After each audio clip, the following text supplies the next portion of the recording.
నమస్తే Telangana capital news కి స్వాగతం. ముందుగా బులెటిన్ లో హెడ్లైన్స్.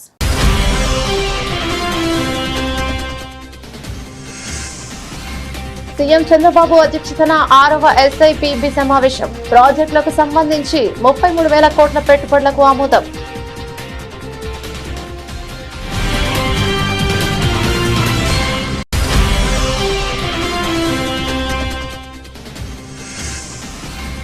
విజయవాడ సెంట్రల్ నియోజకవర్గంలో 28వ డివిజన్లో రోడ్డు నిర్మాణానికి ఎమ్మెల్యే బోండా ఉమ శంకుస్థాపన. మోడల్ నియోజకవర్గంగా తీర్చిదిద్దడమే లక్ష్యంగా పనిచేస్తానని వెల్లడి.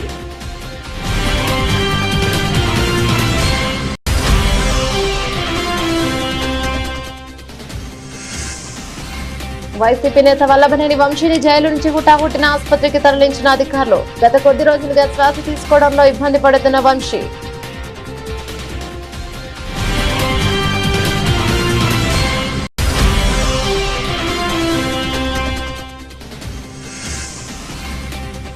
వీరయ్య చౌదరి కుటుంబ సభ్యులను పరామర్శించిన మంత్రి లోకేష్. ఆయన కుటుంబ సభ్యులను పరామర్శించి ధైర్యం చెప్పిన మంత్రి.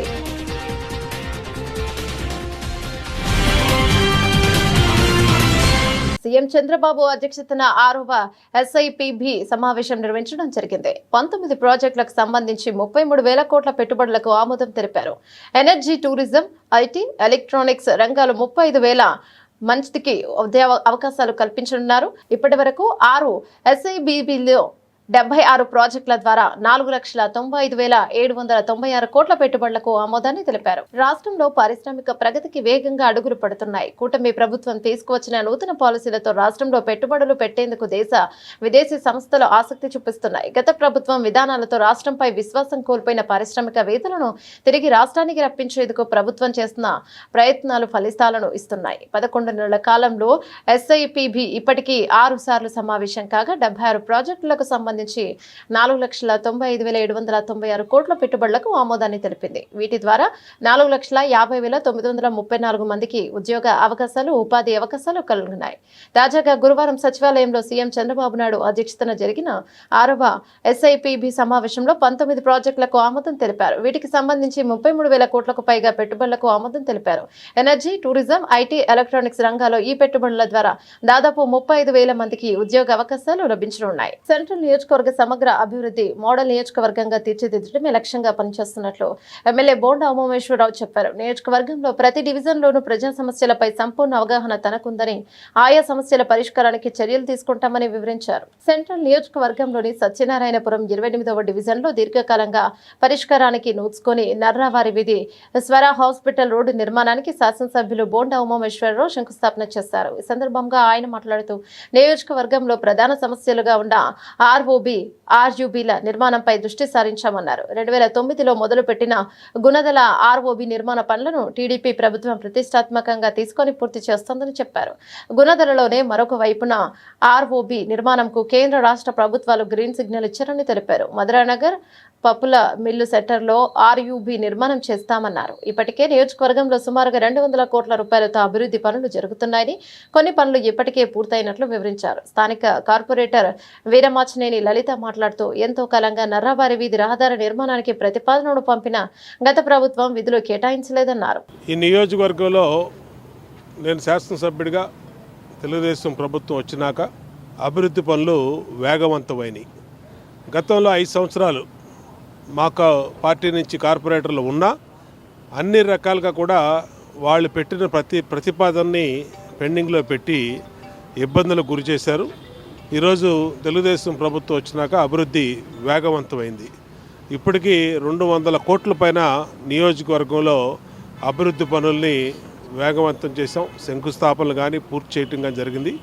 28వ డివిజన్లో స్థానిక కార్పొరేటరు మా సోదరి వీరమాచినేని లలిత మరి నిత్యం ఈ డివిజన్ అభివృద్ధి కోసం అనేక ప్రతిపాదనలు పెడితే ఆ ప్రతిపాదనలన్నింటినీ కూడా ఓకే చేపిస్తున్నాం. దాదాపు 6,76,00,000 ఇప్పటికీ ఈ డివిజన్లో మా లలిత కార్పొరేటర్గా నిత్యం కూడా అభివృద్ధి పనులు పూర్తి చేయడం జరిగింది. ఈరోజు ఎప్పటి నుంచో పెండింగ్లో ఉన్నటువంటి నర్రావారి వీధి స్వర హాస్పిటల్ పక్కన రోడ్డు మరి గతంలో ఎప్పటి నుంచో కూడా పెండింగ్ ఉంది. దాన్ని 98 లక్షలతో 78 లక్షలతో మరి ఈ రోజున శంకుస్థాపన చేసాం. మా ఈ శ్రీనివాసరెడ్డి గారు కానీ, అలాగే డివిజన్ పార్టీ అధ్యక్షుడు శ్రీను కానీ, నాయుడు కానీ, అలాగే కార్యదర్శులు కానీ అందరూ కూడా సంతోషంగా ఉంది. ఏది ఏవైనా ప్రతి డివిజన్లో సమస్యల మీద పూర్తి అవగాహన ఉంది. ఆ డివిజన్ సమస్యల్ని పరిష్కరించడంలో ఒక పద్ధతి ప్రకారం ముందుకెళ్తా ఉన్నాం. అన్ని డివిజన్లో రోడ్లు కానీ, డ్రైన్లు కానీ, కమ్యూనిటీ హాల్స్ కానీ, ప్రాథమిక ఆరోగ్య కేంద్రాలు కానీ అన్నిటిని కూడా పూర్తి చేయడం జరుగుద్ది. ప్రధానంగా ఈ నియోజకవర్గానికి ఉన్నటువంటి సమస్యలు రైల్ ఓవర్ బ్రిడ్జ్లు గుణదల్లో కానీ, గుణదల ఆర్ఓబి దాదాపు 2009లో మొదలుపెట్టింది, ఇవాళకి పెండింగ్లో ఉంది. దాన్ని కూడా ఇప్పుడు రైల్వే అధికారులతో ఎంపీ కేశినేని శివనాథ్ సినీ గారు మేము కూడా మాట్లాడటం జరిగింది. దాన్ని మాజీ ఎమ్మెల్యే వైసీపీ నేత వల్లభనేని వంశీని జైలు అధికారులు విజయవాడ ప్రభుత్వ ఆసుపత్రికి తీసుకువచ్చారు. గత కొద్ది రోజులుగా వంశీ శ్వాస తీసుకోవడంలో ఇబ్బంది పడుతున్నారు. దీంతో వైద్య పరీక్షల కోసం ఆయన గురువారం ఉదయం ఆసుపత్రికి తీసుకెళ్లి చికిత్సను అందజేస్తున్నారు.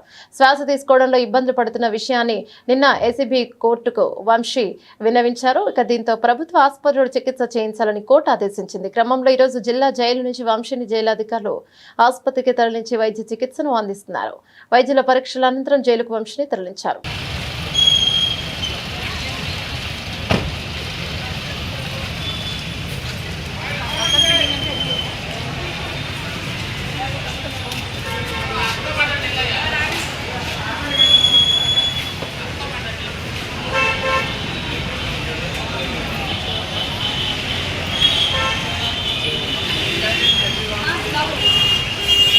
టీడీపీ నేత వీరయ్య చౌదరి కుటుంబ సభ్యులను మంత్రి లోకేష్ పరామర్శించారు. కుటుంబ సభ్యులకు తన ప్రగాఢ సానుభూతిని తెలియజేశారు. కుటుంబ సభ్యులకు ధైర్యం చెప్పి అన్ని విధాలా అండగా ఉంటానని లోకేష్ భరోసానిచ్చారు.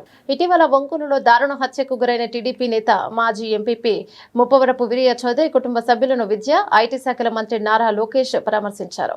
ఈరోజు ఉదయం ప్రకాశం జిల్లా నాగులప్పలపాడు మండలం అమనబ్రోల్లోని వీరయ్య చౌదరి నివాసానికి వెళ్లిన మంత్రి లోకేష్ ముందుగా ఆయన చిత్రపటానికి పూలమాల వేసి నివాళులర్పించారు. అనంతరం వీరయ్య చౌదరి సతీమణి, కుమారుడు, ఇతర కుటుంబ సభ్యులను పరామర్శించి ధైర్యం చెప్పారు. వీరయ్య చౌదరితో తనకున్న అనుబంధాన్ని సందర్భంగా మంత్రి గుర్తు చేసుకున్నారు. యువగలం పాదయాత్ర సమయంలో తనతో పాటు అడుగులు వేశారని, పార్టీ బలోపేతం కోసం కృషి చేసిన వీరయ్య చౌదరి దారుణ హత్య బాధాకరమన్నారు. హత్య నిందితులను కఠినంగా శిక్షిస్తామన్నారు. వీరయ్య చౌదరి కుటుంబానికి పార్టీ అన్ని విధాలుగా అండగా ఉంటుందని భరోసానిచ్చారు. మండు వేసవిలో విజయవాడకు చిరు చినుకై కురిసావే అంటూ విజయవాడ, గుంటూరు ప్రజలను పలకరించేందుకు మే 31న మంగళగిరి వద్ద సీకే కన్వెన్షన్ లో 6 గంటలకు హరిచరణ్ సంగత విభావరి జరగనున్నదని రవి మెలోడిక్స్ మేనేజింగ్ డైరెక్టర్ రవికుమార్ మంద అన్నారు. గురువారం లబ్బీపేటలోని ఓ హోటల్లో జరిగిన విలేకరుల సమావేశంలో ఇళయరాజా, యార్ రెహమాన్ కి ఇష్టమైన గాయకుడు హరిచరణ్ అని నిఘర్వి అని Ravi melodies managing director Ravikumar మంద అన్నారు. ఇక సంస్థ ఆర్టిస్ట్ మేనేజర్ మహేష్ మంద మాట్లాడుతూ విజయవాడకు మంచి సంగీత విభావరి రావాలని రవి కోరుకున్నారని అన్నారు. అక్సా ఖాన్ మాట్లాడుతూ విజయవాడలో 31న ఈవెంట్ విజయవంతం కావాలని కోరారు. హరిచరణ్ తో వేదిక పంచుకోవడం గర్వంగా ఫీల్ అవుతున్నానని అన్నారు. అనంతరం హరిచరణ్, అక్సా ఖాన్లు గుంటూరు, విజయవాడ అభిమానులతో కలిసి ఆటపాటలతో అలరించారు. ఈ కార్యక్రమంలో Bommineni infrastructure managing director Naveen, Harshitha, developers chairman Pandurangarao, Ravi melodies డైరెక్టర్లు రమేష్ మంద, రాజేష్ మంద, ఎంజీటీవీ అధినేత పెనుముచ్చు శేఖర్, విజయవాడ, గుంటూరు అభిమానులు పెద్ద ఎత్తున పాల్గొన్నారు. I'll definitely sing for you, but I just want to address the gathering also. So, అందరికీ నమస్కారం అండి. రావడానికి చాలా చాలా థ్యాంక్స్, ఎస్పెషలీ మీడియా వారికి. నేను Haricharan.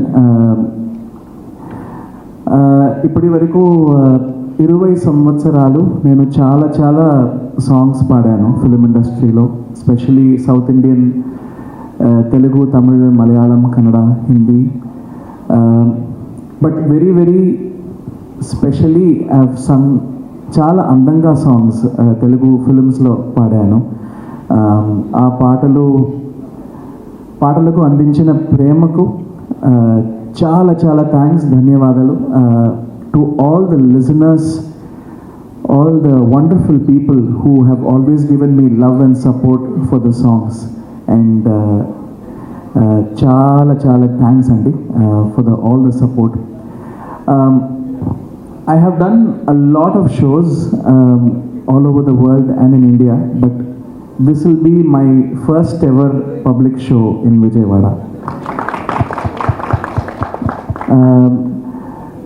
Shows, private shows, corporate shows, college shows chesanu, but to meet the people directly and to do a show for them, it will be my most happiest moment, and to do it for the people of Vijayawada and to all the wonderful people around, it will be my pleasure. And thanks to Ravi Melodies for organizing this beautiful event. ఆలోచనలో ప్రతి singer ఉంటారు. ఇలా ఉండేటప్పుడు మనం కొంతమందిని చూసి inspire అవుతాం. ఆ ఇన్స్పైర్ అయ్యేటప్పుడు జనరల్గా మనకి తెలుగు భాషలో ఎస్పీబీ గారికి, మన ట్రెండ్లో ఉండే వాళ్ళందరూ కూడా ఎస్పీ బాలసుబ్రహ్మణ్యం గారికి కనెక్ట్ అవుతాం. ఆ ఫ్లోలో దగ్గర ఒక 10 మంది మంచి సింగర్స్, చాలా పెద్ద పెద్ద సింగర్స్, మనో గారు కానీ ఇలాంటి వాళ్ళందరూ పాటలు ఇష్టపడతాం. భాషకి ఎల్లలు లేవు అని చెప్తూ భారతదేశంలో ఉన్న మంచి భాషలన్నీ ఖచ్చితంగా చెప్పాలి అంటే మన తెలుగు భాషలో ఉన్న ప్రామినెంట్ సింగర్స్ అందరికన్నా కూడా ఎక్కువ పాటలు ఈ మధ్య కాలంలో లాస్ట్ 15-20 ఇయర్స్లో పాడిన ఒక సింగర్ కనుక ఉంటే హరిచరణ్ గారు. సో హరిచరణ్ గారి పాటలు అందరికీ తెలుసు, హరిచరణ్ గారి మాట తెలుసు, పాట తెలుసు, గొంతు తెలుసు. ప్రేమిస్తే అనే సినిమా కనుక చూస్తే జన్మ నీదేలే అనే ఒక పాటతో సినిమా హిట్. ఆ సినిమా మనకి ఇంకా గుర్తుంది అంటే ఆ పాటతోనే గుర్తు. సో ఆ పాటకు ప్రాణం పోసింది ఈ గొంతు, అదే హరిచరణ్ గారి గొంతు. ఆ తర్వాత ఆవారా అనే సినిమా, సూర్య గారికి ఒక బ్రదర్ ఉన్నారు, ఆయన ఒక పెద్ద సినిమా తీశారు, అది చాలా పెద్ద సూపర్ హిట్ అయింది. ఆ హిట్ అయిన సినిమాలో ఇప్పటికి 20 ఏళ్ళుగా గుర్తున్న పాట చిరు చిరు చిరు చినుకై కురిశాడు. ఇలా 1 కాదు 2 కాదు, ఒక సినిమాకి నిజంగా పాట మీద సినిమాలు హిట్ అయ్యే ట్రెండ్ లాస్ట్ 5 ఇయర్స్ నుంచి చూస్తున్నాం మనం తెలుగులో. అలవైకుంఠపురం అనే సినిమాలో సామజవరగమన ఆ పాట తర్వాత ఓన్లీ మ్యూజిక్ బేస్డ్ ఇంతకుముందు లాస్ట్ 30-40 ఇయర్స్. నా ఫేవరెట్ ప్లేస్ అన్నమాట. నేను చాలాసార్లు విజయవాడకి వచ్చాను and it's like surprise visit ఈసారి కూడా. So first of all congratulations to Ravi melodies Ravi garu, because it's a very grand event and మీరు విజయవాడ పీపుల్ కోసం స్పెషల్గా చేస్తున్నారు కాబట్టి on 31st May in CK conventions. So మీరందరూ వచ్చి తప్పకుండా ఈ ఈవెంట్ని సక్సెస్ఫుల్ చేయాలని నేను మనస్ఫూర్తిగా కోరుకుంటున్నాను. And it's my pleasure that ఈరోజు నేను ఈ స్టేజ్ని ఇంత పెద్ద singer and vocal artist Haricharan సార్తో షేర్ చేసుకుంటున్నాను. Sir it's really an honour for me. And just మీ ముందంటే జస్ట్ ఒక స్టార్ట్ చేశాను నాకు జర్నీని, నా కెరియర్ని from the show D10 and now I'm in the industry. Movies కూడా చేస్తున్నాను మీ బ్లెస్సింగ్స్ అండ్ మా ఆడియన్స్ సపోర్ట్ వల్ల. So thank you so much sir. First of all I'm really feeling very blessed today. And నేను కూడా మీకు చాలామంది fans ఉన్నారు, so I'm also one of your fan. మీ సాంగ్స్ ఎంత బ్యూటిఫుల్గా ఉంటాయంటే సార్, ఇట్స్ సో మెలోడియస్. చిరు చిరు హేమినలే అండ్ ఎలా ఎలా, ఓహో my God, it's my favourite song. అంటే నేను చాలాసార్లు దానికి రీల్స్ కూడా చేశాను, బట్ అంటే నేను ఎక్స్పెక్ట్ చేయలేదు మీరు నా ముందు నా పక్కన కూర్చొని ఉంటారని. I'm so glad sir and it's really an honour మీరు ఇక్కడ వచ్చారు. అండ్ నగరాన్ని పరిశుభ్రంగా అందంగా ఉంచాలని విజయవాడ నగరపాలక సంస్థ కమిషనర్ ధ్యానచంద్ అన్నారు. బుధవారం ఉదయం తన పర్యటనలో భాగంగా film colony, Mughal Rajapuram, Kristu Rajapuram, SLV Nagar, MG road ప్రాంతాలని క్షేత్రస్థాయిలో పరిశీలించారు. ముందుగా ఫిలిం కాలనీలో ప్రజా ఫిర్యాదుల పరిష్కార వేదికలో వచ్చిన ఫిర్యాదును క్షేత్రస్థాయిలో పరిశీలించారు. క్రీస్తు రాజాపురంలో పారిశుద్ధ్య నిర్వహణ సరిగ్గా లేదని, నిత్యం ప్రతిరోజు పారిశుద్ధ్య నిర్వహణ ఖచ్చితంగా జరుగుతూ ఉండాలని సెక్రటరీలు, వర్కర్లు, శానిటరీ ఇన్స్పెక్టర్లు పారిశుద్ధ్య నిర్వహణలో ఎటువంటి అలసత్వం వహించరాదని అధికారులు నిత్యం పర్యవేక్షిస్తూ నగరాన్ని పరిశుభ్రంగా ఉంచాలన్నారు. తదుపరి అమృత్ పథంలో భాగంగా నిర్మించబోతున్న డ్రైనేజ్ పంపింగ్ స్టేషన్ కొరకు స్థలాన్ని పరిశీలించారు. డ్రైనేజ్ పంపింగ్ స్టేషన్ కోసం సరైన స్థలాన్ని ఎంపిక చేసి పట్టణ ప్రణాళిక మరియు ఇంజనీరింగ్ విభాగం శాఖాధిపతులు సమన్వయంతో ఖచ్చితమైన ఎస్టిమేట్స్ నివేదిక సమర్పించాలని అధికారులను ఆదేశించారు. లా నేస్తంను వెంటనే పునరుద్ధరించమని గవర్నర్ కి వినతి పత్రం సమర్పించడం జరిగింది. బెజవాడ బార్ అధ్యక్షులు, కృష్ణా జిల్లా బార్ ఫెడరేషన్ అధ్యక్షులు AK భాష తెలిపారు. బెజవాడ బార్ అసోసియేషన్ హాల్లో ఏర్పాటు చేసిన విలేకరుల సమావేశంలో నూతనంగా ఎన్నికైన బెజవాడ బార్ అసోసియేషన్ అధ్యక్షులు AK భాష, ప్రధాన కార్యదర్శి KV రంగారావు మాట్లాడుతూ జూనియర్స్ న్యాయవాదుల సమస్యలను పరిష్కరించాలని ఆంధ్రప్రదేశ్ రాష్ట్ర గవర్నర్ అబ్దుల్ నజీర్ను మర్యాదపూర్వకంగా కలిసి వారికి న్యాయవాదుల రక్షణ చట్టం, జూనియర్ న్యాయవాదుల స్టీఫండ్ పథకం లా నేస్తం అమలు గురించి వినతి పత్రాలను సమర్పించామని పేర్కొన్నారు. దీనికి గవర్నర్ సానుకూలంగా స్పందించి వినతి పత్రాలను ప్రభుత్వం వారికి అందించి వీలైనంత త్వరగా అమలు పరిచేటట్లు చూస్తామని హామీనిచ్చారని తెలిపారు. మార్చ్ 28న బెజవాడ బార్ అసోసియేషన్లో నూతన కార్యవర్గానికి ఎలక్షన్లు జరిగినాయండి. ఈ ఎలక్షన్లు జరిగిన దాంట్లో అబ్దుల్ ఖుద్దూస్ బాషా అని చెప్పి నేను అధ్యక్షుడిగాను, కేవీ రంగారావు గారు జనరల్ సెక్రటరీగాను, ముద్దాడి సత్యనారాయణ గారు ట్రెజరర్గాను, లక్ష్మి గారు జాయింట్ సెక్రటరీగాను, అనురాధ గారు లేడీ సెక్రటరీగాను విజయం పొందాము. పత్రికా ముఖంగా మా న్యాయవాద మిత్రులు మా విజయానికి మరియు వారి యొక్క ఔన్నత్యాన్ని కోసం పాటుపడిన న్యాయవాద మిత్రులందరికీ పత్రికా ముఖంగా ధన్యవాదాలు తెలియజేస్తూ ఈరోజు ఈ కాన్ఫరెన్స్ పెట్టడానికి ముఖ్య కారణం ఏంటంటే మొన్న 12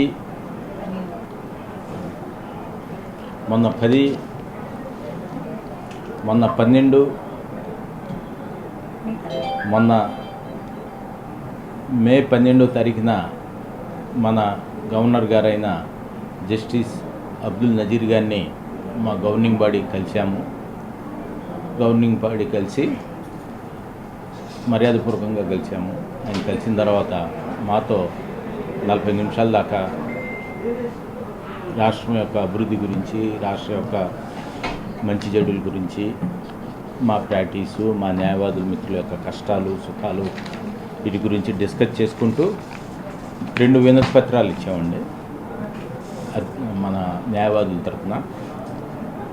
అడ్వకేట్ ప్రొటెక్షన్ యాక్ట్ కొత్తగా భారతదేశం మొత్తం అమలు చేయడానికి ట్రై చేస్తున్నారు. దాన్ని వీలున్నంత త్వరగా రాష్ట్రపతికి ఎంతో సంతోషకరమైన వార్త కింద లేకపోవచ్చు. గత ప్రభుత్వం 2019లో ప్రవేశపెట్టిన ఈ పథకం ఆ రోజుల్లో 5,000 ఇచ్చారు. ఈ ప్రభుత్వం కూడా తెలుగుదేశం ప్రభుత్వం హామీ ఏమి ఇచ్చిందంటే న్యాయవాదులకి 5,000 ఇస్తున్నారు, మీకు 10,000 ఇస్తామని హామీ ఇచ్చారు. కానీ దాన్ని అమలు చేయడంలో ఇప్పుడు 5,000 అని జీవో వచ్చింది. కనుక దాన్ని 10,000 చేసి జీవోని సవరించి 5,000 నుంచి 10,000 చేస్తే మాకు ఇంకా ఎక్కువగా సంతోషం ఉంటుంది, జూనియర్ న్యాయవాదులు ముఖ్యంగా. కనుక రాష్ట్ర ప్రభుత్వం ఆ దిశగా చర్యలు తీసుకోవాలని కోరుతున్నాము.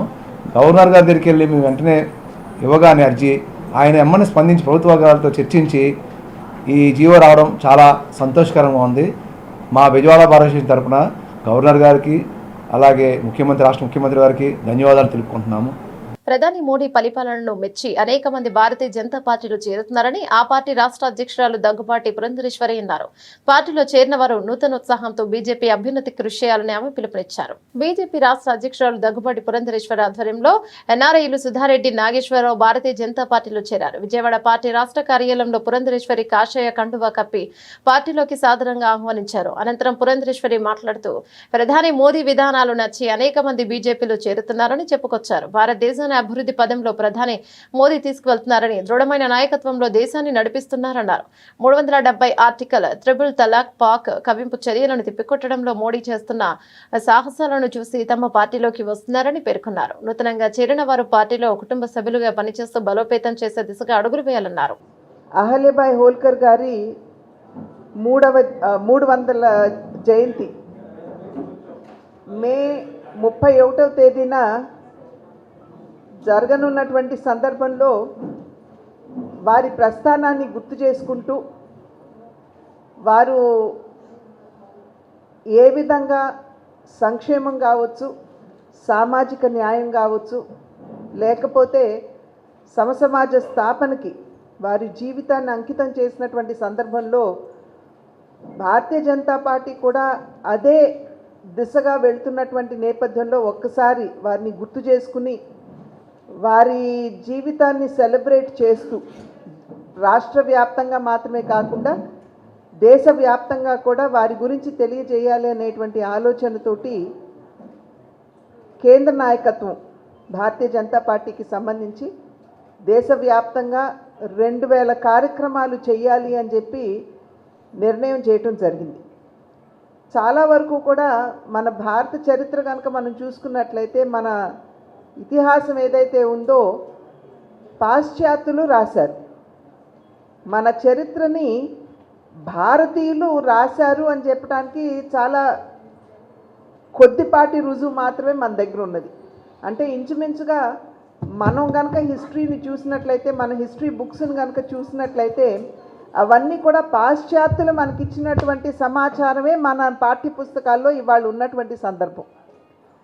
కనుక చాలా వరకు పాశ్చాత్యులకి ఏదైతే అనుకూలం అని చెప్పి వారు భావించారో వారే ఆ విషయాలే మనకి భారత చరిత్ర అని చెప్పి మనకి అందివ్వడం జరిగింది.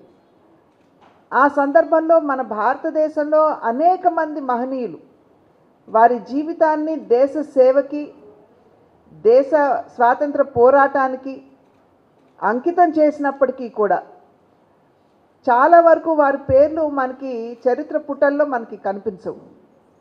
ఇవాళ నరేంద్ర మోడీ గారు దేశ ప్రధాని అయిన తర్వాత, అంటే 2014 నాటి నుండి నిజంగా అటువంటి మహనీయులు ఎవరైతే ఉన్నారో, ఎవరైతే వారి చరిత్ర కానీ చివరికి వారి పేరు కూడా మన పాఠ్యపుస్తకాల్లో, మన చరిత్రలో చూడనటువంటి సందర్భంలో, విననటువంటి సందర్భంలో భావి పౌరులకు కూడా వారి గురించి తెలియజేయవలసినటువంటి బాధ్యత చాలా వరకు ఈ తరం మీద ఉన్నటువంటి నేపథ్యంలో అటువంటి వారి చరిత్రని ముందుకు తీసుకువెళ్ళాలి, మన భావితరాల వారికి కూడా తెలియజేయాలి అనేటువంటి ఒక సంకల్పం. రాష్ట్ర మంత్రి నారా లోకేష్ సూచనతో హైదరాబాద్ మాదాపూర్లోని నేషనల్ అకాడమీ ఆఫ్ కన్స్ట్రక్షన్స్ ను విజయవాడ ఎంపీ కేశినేని శివనాథ్ తో కలిసి సందర్శించారు. AP building other constructions workers advisory committee chairman Guttumukkala Raghuramaraju national academy of constructions పనితీరును పరిశీలించిన MP Kesineni Sivanath, AP building other construction workers advisory committee chairman Guttumukkala Ramaraju, AP NAC and labour department అధికారులు అమరావతిలో న్యాక్ ఏర్పాటు గురించి ముఖ్యమంత్రి చంద్రబాబు నాయుడు కోరుకున్నట్లు తెలిపిన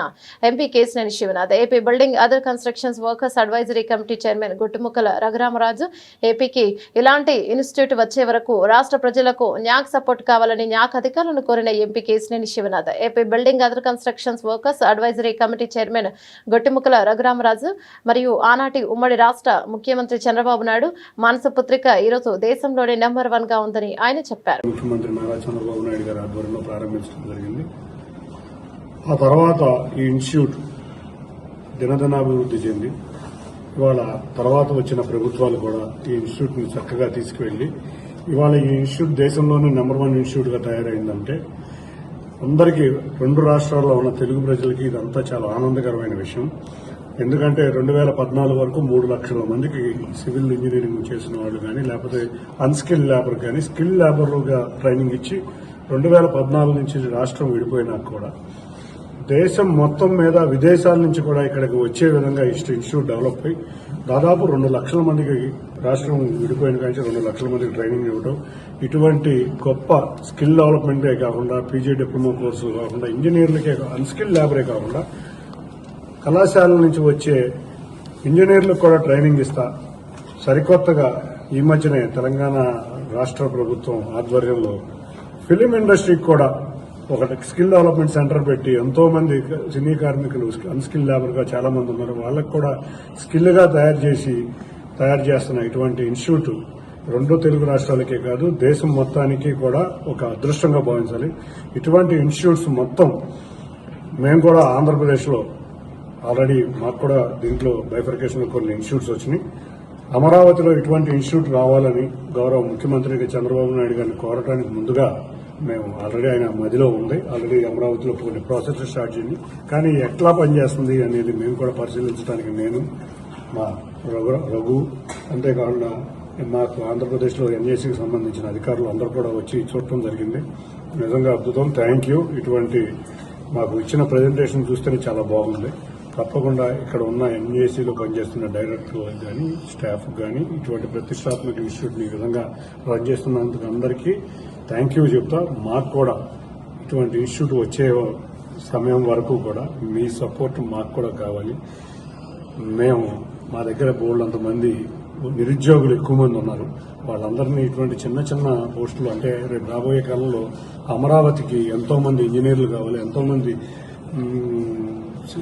సివిల్ వర్కర్స్ కావాలి, అంటే మ్యాషన్స్ కానీ, ఎలక్ట్రీషియన్స్ కానీ, ఇటువంటి ప్లంబర్స్ కానీ, ఇటువంటి వర్కర్స్ ఎంతో మంది స్కిల్ వాళ్ళు కావాలి. ఎంతో సుమారు 60,500 కోట్ల బడ్జెట్తో అమరావతి పనులు మొదలయ్యి ఇటువంటి ట్రైనింగ్ కనుక ఉంటే చాలా అద్భుతమైన రాజధాని కూడా అక్కడ రాబోతుంది. 2 రాష్ట్ర తెలుగు ప్రజలకి ఇటువంటి అవకాశాలు ఇక్కడ ఇన్స్టిట్యూట్లో మరిన్ని రావాలని కోరుకుంటూ ఈ అవకాశం ఇచ్చిన అందరికీ ధన్యవాదాలు. Thank you. ప్రతి నెల ఒక సంక్షేమ పథకం అమలుతో పాటుగా అర్హులైన ప్రతి ఒక్కరికి పెన్షన్ అందజేస్తామని తూర్పు నియోజకవర్గ ఎమ్మెల్యే గద్దె రామ్మోహన్ తెలిపారు. సాక్షి మీడియా ద్వారా ప్రజలకు అవాస్తవాలను దుష్ప్రచారం చేస్తూ వైఎస్ జగన్మోహన్ రెడ్డి వ్యవస్థలను సర్వనాశనం చేస్తున్నారని చెప్పారు. అవాస్తవాలను ప్రచారం చేస్తూ ప్రజలను మభ్యపెట్టడానికి చూస్తున్న వైఎస్ జగన్మోహన్ రెడ్డి ఆలోచనలపై ప్రజలు నిరంతరం అప్రమత్తంగా ఉండాలని సూచించారు. గురువారం తూర్పు నియోజకవర్గ పరిధిలోని 14వ డివిజన్లోని గోవిందరాజులు మున్సిపల్ స్కూల్ ఏరియాలో ఎమ్మెల్యే గద్దె రామ్మోహన్ పర్యటించారు. ప్రజా సమస్యలపై ఆయన స్థానికులను అడిగి తెలుసుకున్నారు. అక్కడి సమస్యలను పరిష్కరించాల్సిందిగా ఆయా విభాగాల అధికారులను ఆయన ఆదేశించారు. డివిజన్లోని 2 నిరుపేద పార్టీ కార్యకర్తలకు 45 విలువ చేసే టిఫిన్ బండి ప్లాట్ఫామ్ను రిక్షాను ఎమ్మెల్యే గద్దె రామ్మోహన్ తన సొంత నిధులతో కొనుగోలు చేసి వారికి ఉచితంగా అందజేశారు. ఈ సందర్భంగా ఎమ్మెల్యే గద్దె రామ్మోహన్ మాట్లాడుతూ తెలుగుదేశం పార్టీ పొలిట్ బ్యూరో సమావేశంలో చాలా మంది నిర్ణయాలు తీసుకున్నారని చెప్పారు. ప్రతి నెల ఒక సంక్షేమ కార్యక్రమం అమలు చేయాలని నిర్ణయం తీసుకోవడం అభినందనీయమని చెప్పారు. 2019వ సంవత్సరంలో కొన్ని వేల మందికి అర్హులైన పెన్షన్దారులకు వైఎస్ఆర్సీపీ ప్రభుత్వం చిన్నపాటి కారణాలను చూపించి పెన్షన్లు తొలగించారని గుర్తు చేశారు. వచ్చే నెల నుంచి అర్హులైన పెన్షన్దారులందరికీ పెన్షన్ పునరుద్ధరిస్తామని తెలిపారు. పెన్షన్లు అందక వృద్ధులు చాలా ఇబ్బందులు పడుతున్నారని, వచ్చే నెల నుంచి అర్హులైన ప్రతి ఒక్కరికి పెన్షన్లు ఇస్తామని చెప్పడంతో వారికి ఎంతో ఆనందంగా ఉందని చెప్పారు. నిన్న తెలుగుదేశం పార్టీ పోలిట్ బ్యూరోలో ఒక మంచి నిర్ణయాలు తీసుకున్నారు. నారా చంద్రబాబు నాయుడు గారి నాయకత్వంలో జరిగిన ఆ సమావేశంలో పేదల సంక్షేమానికి పెద్దపీట వేస్తూ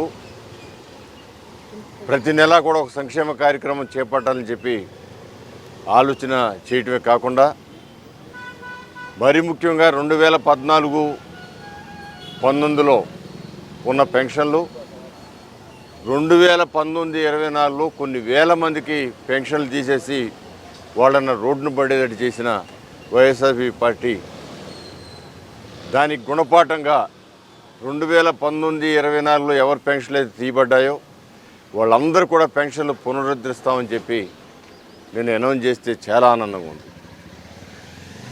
ఎందుకంటే రోజు వచ్చే పెన్షన్ రాకపోవటం వలన దిక్కుదోసన పరిస్థితులు అనేక మంది వృద్ధులు, వితంతువులు, వికలాంగులు ఇబ్బంది పడ్డారు. వాళ్ళందరికీ పరిష్కారం అయ్యే విధంగా నారా చంద్రబాబు నాయుడు గారు తీసుకున్న నిర్ణయానికి మనస్ఫూర్తిగా వారికి అభినందనలు తెలియజేస్తూ ఒంటరి మహిళా పెన్షన్ అనేది నారా చంద్రబాబు నాయుడు గారు 2014-19లో మొదలుపెట్టారు.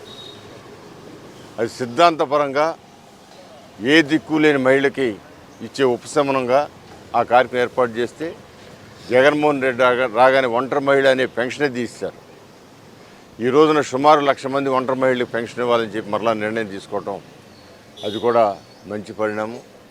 సో ఆ విధంగా అనేకమైన ప్రతి నెల కూడా ఒక సంక్షేమ కార్యక్రమం అంటే 12 నెలలు 12 సంక్షేమ కార్యక్రమాలు చేయడానికి నిర్ణయించుకొని దాని ప్రకారం ఒక ప్రణాళికాబద్ధంగా ముందుకు ఈ కూటమి ప్రభుత్వం నారా చంద్రబాబు నాయుడు గారు, పవన్ కళ్యాణ్ గారు, అదేవిధంగా మోడీ గారి నాయకత్వంలో ఈ కూటమి ప్రభుత్వం ముందుకు వెళ్ళటం జరుగుతూ ఉంది.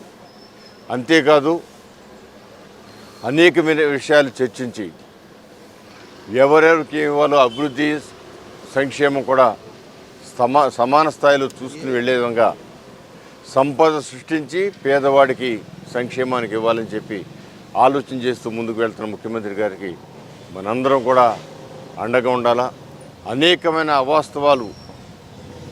బులెటిన్ ముగించే ముందు హెడ్లైన్స్ మరోసారి.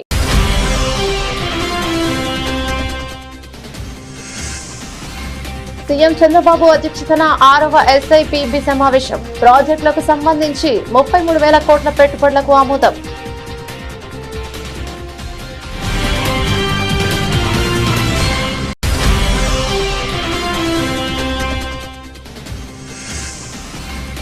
విజయవాడ సెంట్రల్ నియోజకవర్గంలోని 28వ డివిజన్లో రోడ్డు నిర్మాణానికి ఎమ్మెల్యే బోండా ఉమ శంకుస్థాపన. మోడల్ నియోజకవర్గంగా తీర్చిదిద్దడమే లక్ష్యంగా పనిచేస్తానని వెల్లడి.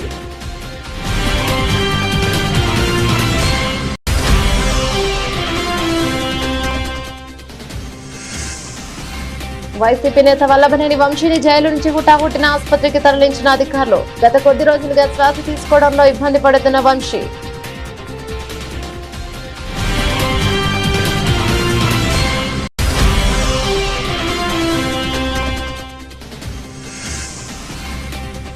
వీరయ్య చౌదరి కుటుంబ సభ్యులను పరామర్శించిన మంత్రి లోకేష్. ఆయన కుటుంబ సభ్యులను పరామర్శించి ధైర్యం చెప్పిన మంత్రి.